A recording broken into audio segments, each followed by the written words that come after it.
Welcome back, everybody. We are diving into the Trade Desk's third quarter earnings for 2024. It's a good one. It's a really good one. Yeah. We're talking earnings per share of $0.41, Wow. which beat estimates, and a very hefty $628.02 million in revenue. Yeah. That's a 27.32% increase year over year. Big numbers. Yeah, those are really impressive numbers. So They are. I think what makes this really fascinating is what it says about their position in the ecosystem right. of digital advertising and how rapidly it's changing. Yeah. And it doesn't seem like they're just riding the wave. It seems like they're shaping it. Yeah, they're not just benefiting from the growth of the market. They're outperforming it. Yeah. They're outperforming everyone. Big players, small competitors. Yeah. It's really interesting. And this is even with, a sizable portion of their business now in CTV, which is their fastest growing channel. That's right. Let's talk about CTV Yeah. because that's where a lot of the excitement is. Yeah. They've got partners like Disney, NBCU, Walmart, Roku, LG, Netflix. even Netflix. Yeah. This is like a who's who of streaming. The Trade Desk powers a lot of the advertising, so Yeah. you'll see their name pop up in a lot of different places. So why is CTV such a game changer? I mean, I think, well, first of all, they're allowing these companies to monetize their content Right. in a whole new way. And they're doing it through, programmatic advertising, Right. which again just means that data and technology is being used to target the ad Okay. more effectively. I Right. think that's a big part of it. And then, Jeff Green, who's the CEO of the Trade Desk, he talked on the earnings call about the content arms race. Yes. That's pushing media companies to rely on advertising more than ever before. right. They need to find a way to pay for all this amazing content. They have to pay for these shows, Yeah. all these movies that we're watching. So I think that's part of it. And then he goes on to outline 10 major trends that he sees creating a perfect storm for the Trade Desk's continued growth, Yes. which I think is really fascinating. And one of the more interesting ones to me is this changing landscape at Google. Right, which we also noticed. Yeah, So it sounds like there's an opportunity here if Google starts to shift its focus.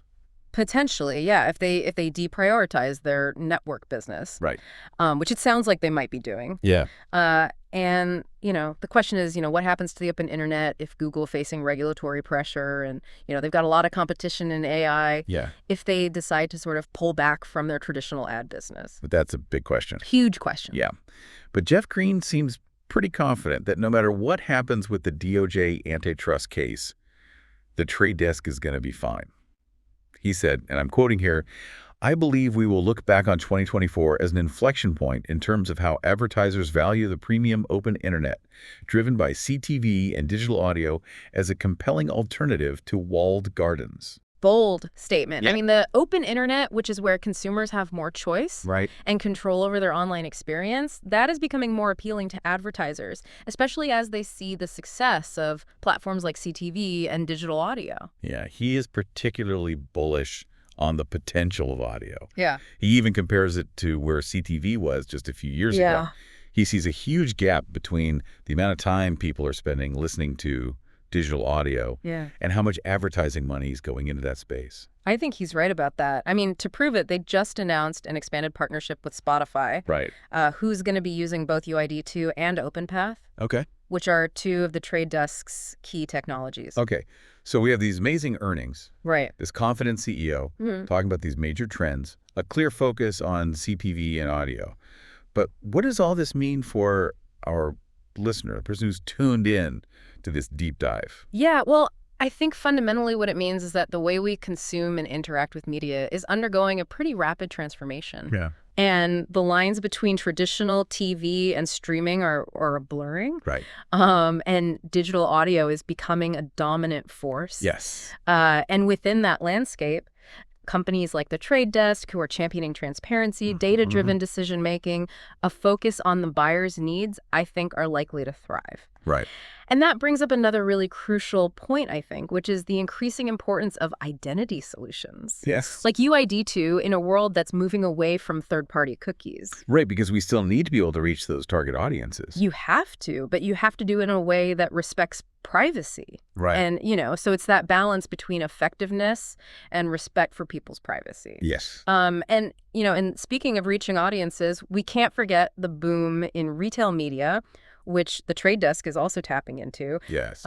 They're providing access to retail data marketplaces, which I think is completely changing how advertisers, especially those in consumer packaged goods, are approaching measurement and attribution.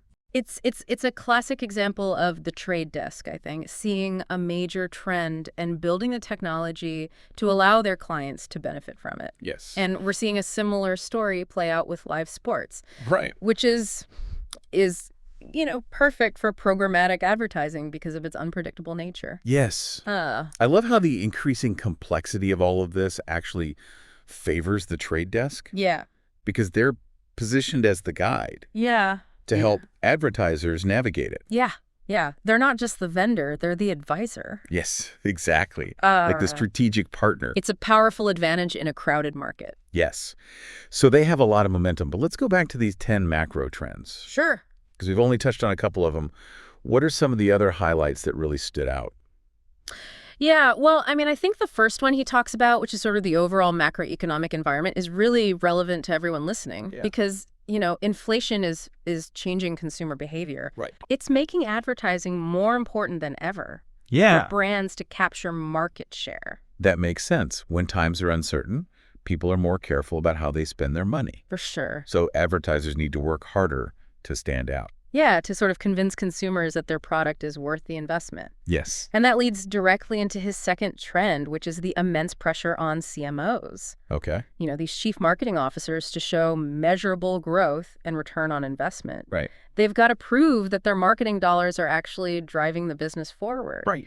So data-driven platforms like the Trade Desk are becoming essential because they offer that level of transparency and accountability that these CMOs are looking for. Makes sense. And then his third trend reinforces that, which is, the rise of AI. Yes. The Trade Desk's Kokai platform is a prime example of how AI can be used to optimize campaigns, deliver better results. Yeah. And he's very excited about the potential for AI in advertising. He thinks we're just scratching the surface. Yeah, he thinks we're just getting started. Yeah. Now, we already touched on his fourth trend, which is the changes at Google, but I do think it's worth emphasizing how significant this could be. Yeah. If Google starts to deprioritize their ad network business, as Jeff Green suggests, it could create a massive opportunity for the Trade Desk. Especially if they become more cautious in the open internet due to antitrust pressures. Yeah, which is why Green keeps emphasizing this importance of an efficient and transparent supply chain. Yeah. He believes that's how the open internet will effectively compete with the walled gardens of Google and Facebook. Right. His fifth trend is about the evolving dynamics of the CTV market. We've already talked about how the content arms race is pushing media companies to embrace advertising, but the key point here is that it's no longer just about having enough ad space to sell. Okay. It's about the quality of that ad space and the quality of the data that connects those advertisers to the right audiences. And that's where UID2 and OpenPath come into play. Right. They provide the transparency and addressability that advertisers need. They can accurately value CTV ad impressions. Okay. So his sixth trend might seem a little counterintuitive at first. Okay. It's supply chain efficiency. Okay. He argues that this pressure to make the ad tech supply chain more efficient actually benefits the Trade Desk. Okay. How so? I think because their focus has always been on adding value, not just extracting profit. Right. It's about creating a sustainable ecosystem where everyone benefits, from the publishers to the advertisers. Yeah. And in an environment where Google might be taking a step back, the companies that prioritize efficiency and transparency are likely to come out on top. Yeah, that makes sense. His seventh trend focuses on audio, which Green believes is a hugely underestimated advertising channel. Okay. He points to this enormous gap between the amount of time people spend listening to digital audio and the amount of ad dollars that are currently being spent there. He sees audio as being sort of in a similar position to where CTV was a few years ago, poised for explosive growth. Right. And their partnership with Spotify seems to be a key part of their strategy in that space. Yeah. His eighth trend brings us back to the retail media explosion, which we've touched on a few times already. Yes. The key takeaway here is that Amazon has proven just how powerful retail data can be, and the Trade Desk is making that data accessible to advertisers through these retail data marketplaces. Right. This is totally transforming how CPG brands in particular measure the effectiveness of their campaigns, and figure out which ads are actually driving sales. Right. His ninth trend is this rise of programmatic advertising in live sports, Yes. which is particularly exciting, I think. Yeah, I like this one. Live sports is inherently unpredictable, Yes. making it a perfect fit for real-time bidding and dynamic ad delivery, which is exactly what programmatic advertising is all about. Right. The Trade Desk is already seeing fantastic results in this area, and as live sports continues to shift online, it represents, I think, a huge growth opportunity for them. Yes. And then finally, his 10th trend is the one that I think ties everything together, Okay. which is complexity favors the Trade Desk. Yes. Right? As the digital advertising landscape becomes increasingly fragmented and complex, advertisers need a trusted partner Right. to help them navigate it. Yeah. And the Trade Desk, with their focus on the buyer, their commitment to transparency, their sophisticated technology, is perfectly positioned to be that partner. Right. They're not just the vendor, they're the advisor. Yes, exactly. And I think that's a crucial distinction in such a competitive market. Now, after discussing those 10 trends, Green highlighted 2 areas where the Trade Desk is seeing particularly strong momentum. Okay. CTV and retail media. He emphasized how retail data is revolutionizing the way CPG advertisers approach measurement and attribution. He even went so far as to say, and I'm quoting again, "Retail data on our platform is transforming how many CPG advertisers approach measurement and attribution." Wow. So this is a big deal. Yeah, it underscores, I think, the fact that the Trade Desk is not just a technology company. Yeah. They're a driving force in the evolution of the entire advertising industry. Right. They're pushing the boundaries of what's possible with data-driven decision-making and helping advertisers connect with their target audiences in I think, more meaningful and effective ways. And it's not just the big picture, it's the results. Yeah, And he gave an example of a major quick-serve restaurant chain he did. that used the Trade Desk's platform to expand their customer base to younger demographics through targeted CTV ads during live football games. Smart. Yes. Smart move. Tell me about it. What kind of results did they see? Well, the results were pretty impressive. The chain saw a 15% increase in brand awareness among their target audience. Wow. Right, meaning that more young people were recognizing and remembering their brand. But here's the even more impressive part. They saw a 9% increase in mobile transactions, where a CTV ad was the first one the customer saw. Wait, so they're watching football, they see the ad on TV, That's right. they pull out their phone, and they make a purchase. That's exactly right. That's incredible. It's a great example of how effective CTV advertising can be, especially when you're using a platform like the Trade Desk Yes. that allows for, such precise targeting and measurement. Right. So, This underscores the power of data-driven decision-making. This restaurant chain knew exactly who they wanted to reach, they knew what kind of message would resonate, and they used the Trade Desk's platform to make it happen. exactly. And it's a strategy, I think, that any business, big or small, can learn from. Yes. The key is to understand your audience, craft a compelling message, and then use the right tools to get that message in front of the right people at the right time. Right. So we've covered the earnings, the 10 macro trends, the focus on CTV and retail media. But what about these big initiatives that the Trade Desk keeps talking about? OpenPath and UID2. yeah, Let's dive into those next. hey, let's unpack them. Okay, let's unpack them. What are they all about? So OpenPath is all about bringing transparency to the often murky world of ad tech. Okay. Think of it as a direct line between publishers, those who own the websites and apps and streaming services, and the Trade Desk, which represents the advertisers. Right. So instead of going through a bunch of middlemen, publishers can see exactly what the Trade Desk is willing to pay for their ad space. Okay, so more transparency, a fairer system. Yeah. Sounds good. It's a direct challenge to the walled gardens that we talked about earlier, Right. like Google and Facebook, who often control that entire ad supply chain and can kind of dictate terms that may not be in the best interest of publishers or even advertisers. What about UID2? Yeah, so UID2 tackles a huge challenge in the advertising industry, which is identity.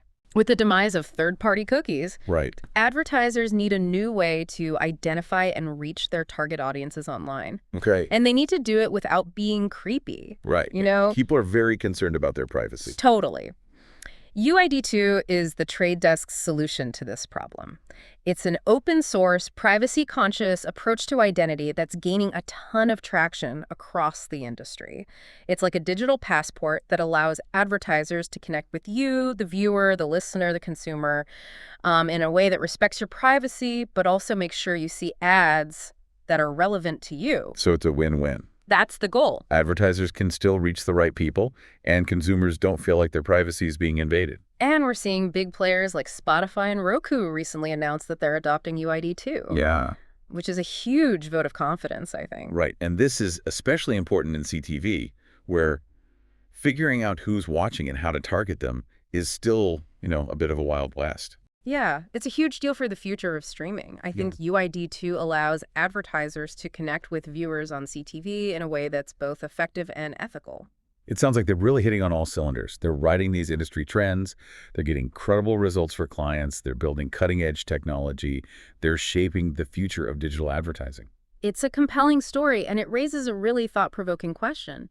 Will the streaming wars, where all these platforms are battling for subscribers, eventually evolve into advertising experience wars? Ooh, I like that. So instead of just focusing on getting people to sign up, they're going to have to start competing on who can deliver the best, most relevant, and least intrusive advertising experience. Exactly. Think about it. As more and more people cut the cord and move to streaming, the way that these streaming services make money from advertising is going to become a major differentiator. Yeah. And innovations like OpenPath and UID2 are going to play a crucial role in that battle. So it's not just about the content anymore. It's about the entire experience, including the ads. Right. And the Trade Desk is positioning itself to be a leader in that new landscape. They're not just adapting to change, they're driving it. Yeah, it's inspiring to see a company that's not only successful, but also seems to be doing things the right way, building a business that's sustainable and built on a foundation of, transparency and innovation and a genuine commitment to their client success. Couldn't have said it better myself. It's a model for the future of the advertising industry. Okay, so we've covered a lot of ground here. Earnings, macro trends, OpenPath, UID2. What's the main takeaway for our listeners? What's the one thing they should remember from this deep dive into the Trade Desk's Q3 earnings? I think the biggest takeaway is that the world of digital advertising is evolving rapidly, and companies that embrace transparency, innovation, and a data-driven approach are the ones that are going to thrive. And the Trade Desk seems to be a prime example of a company that's doing just that. They're not just keeping up with the changes, they're leading the way. And that's what makes their story so compelling. It's a story of a company that's not afraid to challenge the status quo, push boundaries, and constantly find new ways to deliver value for their clients. Yeah, it's been a fascinating exploration of their Q3 earnings and these broader trends that are shaping the ad tech industry. But before we wrap up, I want to go back to something you said earlier about the advertising experience wars. Could you elaborate on that a little bit? What does that future look like, and what role will the Trade Desk play in it? Yeah. I think we're on the cusp of a major shift in how we think about advertising. As streaming becomes the dominant way that people consume content, the pressure on media companies to deliver a seamless, enjoyable, and non-intrusive advertising experience, I think, is going to intensify. So it's not just about throwing any old ad up there anymore. No. It's about making sure that the ads are relevant and engaging and don't disrupt the viewing experience. Exactly. It's about creating an advertising experience that adds value to the content rather than detracting from it. Right.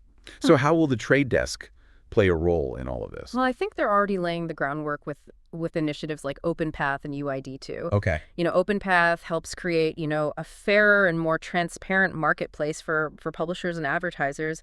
And UID2 provides a, privacy-conscious way to target ads effectively. Right. So they're creating the tools and the infrastructure for a more sustainable and ethical advertising ecosystem.